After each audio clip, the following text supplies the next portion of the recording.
और खबरों की शुरुआत बिपरजॉय तूफान की खबरों से, जो अब से कुछ ही घंटों में कहा जा रहा है कि गुजरात के तटीय इलाकों से टकराएगा। आईएमडी के मुताबिक आज शाम से लैंडफॉल शुरू होगा, जो देर रात तक चलेगा। लैंडफॉल के वक्त 125 किलोमीटर प्रति घंटा की रफ्तार से हवाएं चलेंगी, जिसमें 140 किलोमीटर प्रति घंटा की रफ्तार से झोंके आ सकते हैं। इस मंजर की कल्पना भी बेहद भयानक है और इसकी झलक अभी से मिलने लगी है और ये शुरू हो चुका है। तूफान के असर वाले इलाकों में तेज हवा, बारिश, समुद्र में ऊंची ऊंची लहरें फिलहाल दिखाई दे रही हैं। अभी तक 400 से ज्यादा पेड़ गिरने की खबर है। कच्छ, द्वारका, पोरबंदर, जामनगर, मोरबी और राजकोट जिले में रेड अलर्ट घोषित है। एनडीआरएफ, एसडीआरएफ, कोस्ट गार्ड, स्थानीय प्रशासन और अर्धसैनिक बलों की टीमें मुस्तैदी से तैनात हैं। केंद्र सरकार और राज्य सरकार युद्ध स्तर पर तूफान से निपटने की तैयारी में लगे हुए हैं। करीब 1 लाख लोगों को तटीय इलाकों से निकालकर सुरक्षित ठिकानों पर पहुंचाया गया है। यहां तक कि जंगली जानवरों की सुरक्षा में 190 टीमें तैनात की गई हैं।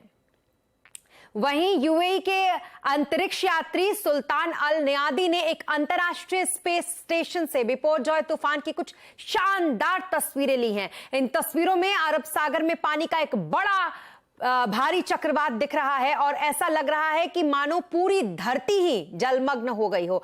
अल नयादी ने 13 जून को भी एक वीडियो ट्वीट किया था, जिसमें उन्होंने अरब सागर के ऊपर बन रहे चक्रवात को दिखाया था। अब वो लगातार अंतरिक्ष से इसकी फोटोग्राफी कर रहे हैं और उसी का एक झलक इस वक्त आप देख रहे हैं। अब चलते हैं हम द्वारका। यहां पर हमारी सहयोगी विनया देशपांडे मौजूद हैं। रेस्क्यू ऑपरेशन करके लोगों को यहां पर बचाया गया है। विनया, बताएं जरा क्या कुछ यहां पर हालात हैं। हम हैं द्वारका में, जहां पे एनडीआरएफ की एक टीम ने अभी एक इवैक्यूएशन पूरा किया है। इवैक्यूएशन करके अगर हम देखें, ये एनडीआरएफ की टीम है और ये जो है वो पूरी बस भरी पड़ी है अभी लोगों से जिनको रेस्क्यू किया गया है। ये सब लोग अभी इवैक्यूएशन सेंटर में ले जाए जा रहे हैं, जहां पे इनको सेफली रखा जाएगा। ये सब लोग यहाँ पे, ये जो झोपड़ियां है, झुग्गी झोपड़ियां, यहाँ पे रह रहे थे। ये दूसरी बार है जो इनको इवैक्यूएट किया गया है। पहली बार जब इनको इवैक्यूएट किया गया था तो वो वापस आए थे। अब आज एनडीआरएफ को इसकी जानकारी मिलने के बाद इन झुग्गी झोपड़ियों से उनको वापस हिलाया गया है। हम अगर देख पाएं, ये झुग्गी झोपड़ियां यहाँ पे पीछे हमारे, और यहाँ से इवैक्यूएट करके अब उनको रेस्क्यू सेंटर ले जाया जा रहा है, जहां पे एक सेफ लोकेशन पे उनको रखा जाएगा। आइए हम जुड़ते हैं एनडीआरएफ के अफसरों से, जिनसे ये जानकारी लेते हैं कि क्या हुआ था और अभी आगे क्या होने की संभावना है। जी, तो विनया, अभी क्या कुछ चल रहा है वहां पर? हवाएं तो काफी तेज हो गई हैं। यहाँ पे लगातार हवाओं की जो गति है वो बढ़ती जा रही है। अब यहाँ पे बारिश भी शुरू हो गई है। हम हैं देवभूमि द्वारका में, जहाँ पे कुछ ही देर पहले एनडीआरएफ की एक टीम ने लोगों को इवैक्यूएट किया था। ये द्वारका के एयरपोर्ट के नजदीक है। अगर हम देखें तो लगातार स्थिति बद से बदतर होती जा रही है। लगभग 45,000 लोगों को अब तक सुरक्षित स्थल पे बुलाया गया है और उसके बाद काफ़ी सारे फूड पैकेट्स की भी तैयारी की गई है। कोस्ट गार्ड भी अब स्टैंड बाय की स्थिति में है। हमें बताया जा रहा है कि कोस्ट गार्ड की टीमें अब कच्छ और सौराष्ट्र दोनों ही रीजन्स में स्टैंड बाय पे हैं। आर्मी हो, नेवी हो या एनडीआरएफ, एसडीआरएफ, सारी टीमें अभी फील्ड पर हैं। जैसे जैसे साइक्लोन बिपरजॉय जमीन की तरफ आज आ रहा है, उसका लैंडफॉल नजदीक आ रहा है, वैसे हम देख रहे हैं कि क्लाइमेटिक कंडीशंस काफी खराब होती जा रही हैं। यहाँ द्वारका में भी कई जगहों पे देखने को मिला कि बिजली के खंभे उतर आए, जो होर्डिंग्स हैं वो गिर गए, तारें जो हैं वो कट के नीचे आ गई हैं। तो अभी अगले कुछ घंटों तक स्थिति शायद खराब बनी रहे। प्रशासन का कहना है कि सिचुएशन अभी कंट्रोल में है और सब लोगों को प्रिकॉशनरी मेजर के तौर पे रेस्क्यू किया गया है। अभी तक किसी भी जीवित हानि या वित्त हानि का कोई रिपोर्ट नहीं है, लेकिन जैसे कि हम लगातार आपको तस्वीरों में दिखा रहे हैं कि समंदर का रुझान बढ़ता जा रहा है, हवाएं काफ़ी तेज़ होती जा रही हैं, बारिशें काफ़ी आ रही हैं और ये जो गतिविधियां हैं ये अगले कुछ घंटों के लिए बढ़ती ही जाएंगी। जी, बहुत शुक्रिया तमाम डिटेल्स के लिए आपका विनया। तो ये जो हमने आपको थोड़ी देर पहले विनया का दिखाया वो दरअसल द्वारका में थी, और ये जो तस्वीरें हम आपको दिखा रहे हैं, तस्वीरें अरब सागर के ऊपर उठने वाला वो चक्रवात, जो तस्वीरें अंतरिक्ष स्टेशन से ली गई थी, वो तस्वीरें हम लगातार आपको दिखा रहे हैं। बेहद खूबसूरत एक तरीके से ये तस्वीर है, और किस तरीके की स्थिति वहां पर बन रही है ये उन्होंने कैप्चर किया था अपने कैमरे में। अब बिपोरजॉय तूफान पर इंडियन कोस्ट गार्ड को पूरी निगरानी है इनकी भी। मुंबई की अगर बात करें तो यहां पर कोस्ट गार्ड के हेडक्वार्टर में कंट्रोल रूम में क्या कुछ हो रहा है ये बता रहे हैं हमारे संवाददाता विवेक। एमआरसीसी के कंट्रोल रूम में मौजूद है, जहां पर साइक्लोन बिपोरजॉय को हर एक सेकंड मॉनिटर किया जाता है। सबसे पहले एक बड़ी सी स्क्रीन पे मैं आपको दिखाना चाहूंगा कि किस तरीके से आप साफ तौर पे देख सकते हैं कि साइक्लोन बिपोरजॉय को हर एक सेकंड मॉनिटर किया जा रहा है कि उसकी रफ्तार कितनी है, उसका डायरेक्शन कहाँ है, किस तरफ जाने वाला है और किस जगह वो लैंड करने वाला है। ये जो आप सफेद रंग के चक्रवात देख रहे हैं ये साइक्लोन बिपोरजॉय है, और यहाँ से ये अरेबियन सी से शुरुआत होते हुए यहाँ तक ये गुजरात तक पहुंचा हुआ है। ये एरिया देख रहे हैं, ये पूरा एरिया जो है वो अरेबियन सी है। यहाँ पर बिपोरजॉय की जो ताकत है वो लगातार बढ़ती जा रही है। स्पीड तकरीबन बताया जा रहा है कि जब ये गुजरात में लैंड करेगा पोर्ट पर तो उसकी जो रफ्तार है वो तकरीबन 170 से 180 किलोमीटर की रफ्तार से हवाएं वहां पे चलेंगी। लेकिन देखिए किस तरीके से ये चक्रवात साइक्लोन बिपोरजॉय बड़ी तेजी से गुजरात की तरफ बढ़ रहा है, और कराची पाकिस्तान जो आप अपनी स्क्रीन पर देख रहे हैं ये बहुत नजदीक है, और इसका जो एरिया जो कवर करने का एरिया है वो बताया जाता है कि 200 से 250 किलोमीटर की एरिया को ये पूरा कवर करते हुए आगे बढ़ रहा है। और अब बात करेंगे पहलवानों की। पहलवानों के यौन शोषण मामले में जिस तरीके से चार्जशीट जो दाखिल की गई है ब्रजभूषण शरण सिंह को, इसमें बड़ी राहत मिली है। दिल्ली पुलिस ने पॉस्को केस में कोर्ट में कैंसिलेशन रिपोर्ट दाखिल की है। हालांकि दूसरे मामलों में दिल्ली पुलिस ने राउज एवेन्यू कोर्ट में अपनी चार्जशीट दे दी। आज ज्यादा जानकारी के लिए इस पर चलते हैं, हमारे संवाददाता असीम मनचंदा इस वक्त हमारे साथ हैं उनके पास। असीम, बताएं जरा पहलवानों के मामले में आज क्या कुछ हुआ, विस्तार से समझाइएगा जरा इस पूरी घटनाक्रम को। यौन शोषण मामले में 7 पहलवानों ने ब्रजभूषण सिंह के खिलाफ शिकायत दर्ज की थी। इसमें 6 बालिग थी जबकि 1 नाबालिग थी। तो दिल्ली पुलिस ने इसमें 2 एफआईआर दर्ज की थी। जो नाबालिग लड़की थी उसके मामले में पॉक्सो में केस दर्ज किया गया था, और इसमें पुलिस ने आज अपनी cancellation report Patiala house court के अंदर दे दी है। पुलिस ने इस मामले में ब्रजभूषण सिंह को क्लीन चिट दे दी है। दिल्ली पुलिस के मुताबिक उनको किसी भी तरह के सबूत नहीं मिले, खासतौर पर जो पीड़िता है या फिर उसके पिता है उन्होंने अपने बयानों को दर्ज किए गया बयानों को वापस ले लिया है। तो इस मामले में दिल्ली पुलिस ने पटियाला हाउस कोर्ट में कैंसिलेशन रिपोर्ट दाखिल कर दी है। इस मामले की सुनवाई अब 4 जुलाई को होगी। लेकिन जो दूसरा मामला था जिसमें कि 6 बालिग पहलवान थी, उसके अंदर दिल्ली पुलिस ने अपनी चार्जशीट राउज एवेन्यू कोर्ट के अंदर फाइल कर दी है। इसके अंदर धारा 354, 354A और 354D लगाई गई है। ये जो है मोलेस्टेशन की धारा है, स्टॉकिंग की धारा है, आउटरेजिंग वुमेन मोडेस्टी की धारा है। ये सारी धाराएं अवेलेबल है। राउज एवेन्यू कोर्ट जल्दी इस पूरे मामले की सुनवाई करेगा, तब देखना होगा कि ये मामला जो है किस दिशा की तरफ जाता है। जी, बहुत शुक्रिया तमाम डिटेल्स के लिए आपका असीम। और अब बात करेंगे यूसीसी यानी कि यूनिफॉर्म सिविल कोड की, जिसमें एक बार फिर से कंसल्टेशन की प्रक्रिया अब शुरू हो गई है। 22वें लॉ कमीशन ने यूनिफॉर्म सिविल कोड पर कंसल्टेशन पेपर जारी कर दिया है। इस पर आम लोगों और धार्मिक संगठनों से राय मांगी गई है।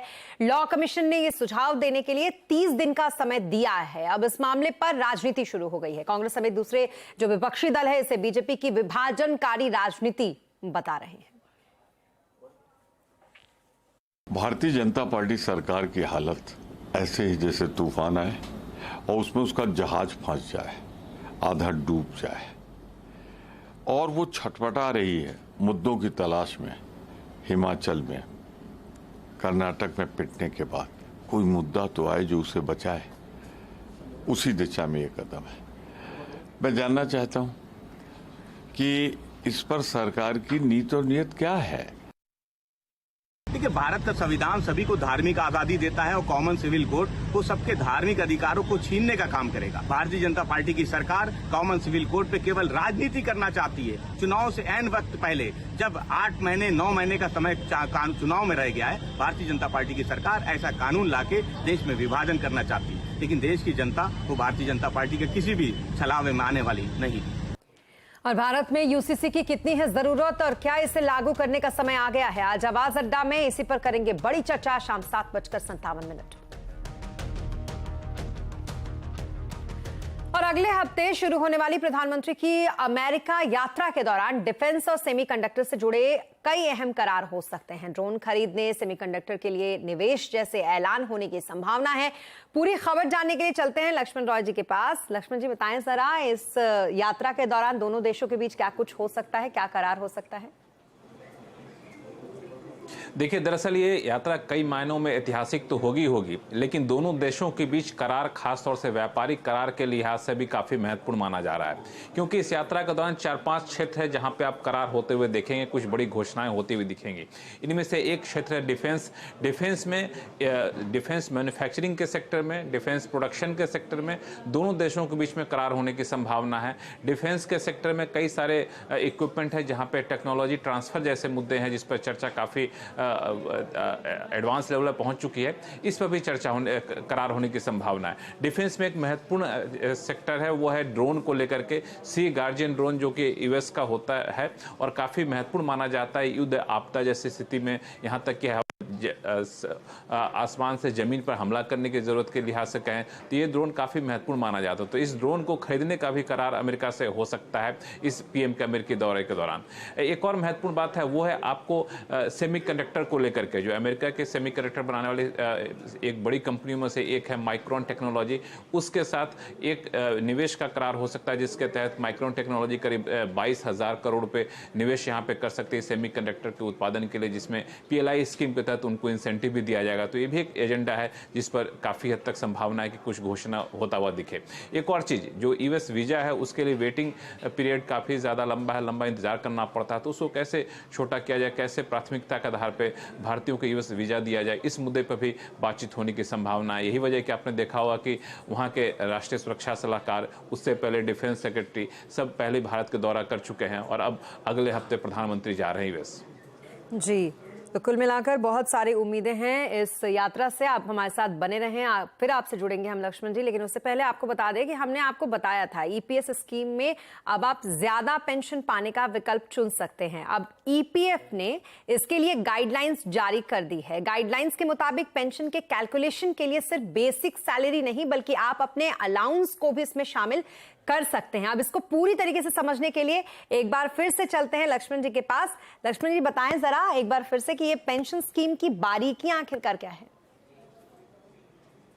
देखिए, दरअसल ये पूरा मामला जो है वो सितंबर 2014 से जुड़ा हुआ है, जब एम्प्लॉय पेंशन स्कीम ईपीएस की नई व्यवस्था शुरू की गई थी, जिसमें ये कहा गया था कि सितंबर 2014 से पहले जो लोग ईपीएफओ के मेंबर बन चुके हैं और जिनकी सैलरी 15,000 रुपये से ज़्यादा है, वो चाहे तो ज़्यादा पेंशन पा सकते हैं। अब इसके कायदे कानून पर कई सारी पेचीदगियाँ निकली, हाईकोर्ट तक मामला गया, सुप्रीम कोर्ट तक गया। अब सुप्रीम कोर्ट के फैसले के बाद ईपीएफओ ने गाइडलाइन जारी की है, समय समय पर कई सारी गाइडलाइन जारी की गई। तो उसमें सबसे महत्वपूर्ण बात निकल करके ये सामने आ रही है कि ज्यादा पेंशन के लिए जो पेंशन का कैलकुलेशन किया जाएगा, उसमें जो सैलरी को आधार बनाया जाएगा वो सिर्फ बेसिक सैलरी नहीं होगी।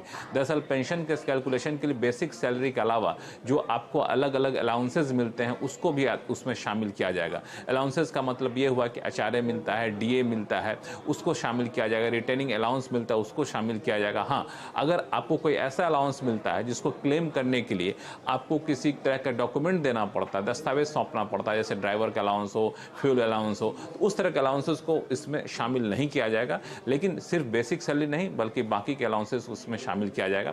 बता दूं कि 26 जून आखिरी तारीख है जब आप अपने एम्प्लॉयर के साथ मिलकर के एक साझा डिक्लेरेशन दे सकते हैं ईपीएफओ को और बता सकते हैं कि हम नई पेंशन व्यवस्था में जाना चाहते हैं, ज़्यादा पेंशन वाली व्यवस्था में हम जाना चाहते हैं। शर्त सिर्फ इतनी होनी चाहिए कि आप ईपीएफओ के मेंबर 1 सितंबर 2014 से पहले बन चुके हों। जी, बहुत शुक्रिया तमाम डिटेल्स के लिए आपका लक्ष्मण जी। तो कुल मिलाकर कुछ इस तरीके की बारीकियां इस पेंशन स्कीम की हैं। और इसके अलावा अब बात करेंगे बाजार की, जहां वीकली एक्सपायरी के दिन बाजार में मुनाफा वसूली के साथ बाजार गिरावट पर आज बंद हुआ। सेंसेक्स 311 अंक गिरकर 62,918 पर बंद हुआ, तो वहीं निफ्टी 68 अंक गिरकर आज 18,688 पर बंद हुआ। आज सबसे ज्यादा तेजी फार्मा, एफएमसीजी, ऑटो इंडेक्स में रही। बैंकिंग शेयरों में आज बिकवाली देखी गई। और मार्सेलस इन्वेस्टमेंट मैनेजर्स के फाउंडर सौरभ मुखर्जी का कहना है कि हेल्थ केयर सेक्टर में रिटर्न बेहतर मिल सकता है। उन्होंने आगे कहा कि मेट्रोपोलिस हेल्थ, डेविस लैब और डॉक्टर लाल पैथ लैब में निवेश आप कर सकते हैं। डॉक्टर लाल नॉर्थ इंडिया और ईस्टर्न इंडिया में हावी है, मेट्रोपोलिस वेस्टर्न इंडिया में हावी है। डॉक्टर लाल हमारे लार्ज कैप और मिड कैप पोर्टफोलियोज में कंसिस्टेंट कंपाउंडर और राइजिंग जायंट्स में है। मेट्रोपोलिस हेल्थ को हमने हमारे small cap portfolio little champs में शामिल किया है। मुंबई और स्पेसिफिकली महाराष्ट्र का लीडर, कोविड के एग्जिट में अच्छी परफॉर्मेंस रही है। Even excluding Covid revenue growth अच्छी रही है। अमीरा शाह ने इस कंपनी को बखूबी से चलाया है in the 6-7 years that we have seen this company in the public market. So Metropolis is the sole addition in Little Champs last 3-4 महीने में। मैसिव इंडस्ट्री है, $10 बिलियन, करीबन $2 बिलियन लार्ज प्लेयर्स के हाथ में है, $8 बिलियन छोटे छोटे मॉम एंड पॉप शॉप्स के पास है। इसलिए ग्रोथ रनवे मेट्रोपोलिस के लिए, डॉक्टर लाल के लिए मेरे ख्याल से लंबी है। और ये डिस्क्रिशनरी प्रोडक्ट तो है नहीं, आप और मैं बोल नहीं सकते कि जीडीपी ग्रोथ के आसपास हम पैथ लैब टेस्ट ज्यादा या कम करेंगे। और यहाँ रुकेंगे एक ब्रेक के लिए, लेकिन ब्रेक के बाद आपको बताएंगे दारुल उलूम देवबंद के एक तुगलकी फरमान के बारे में।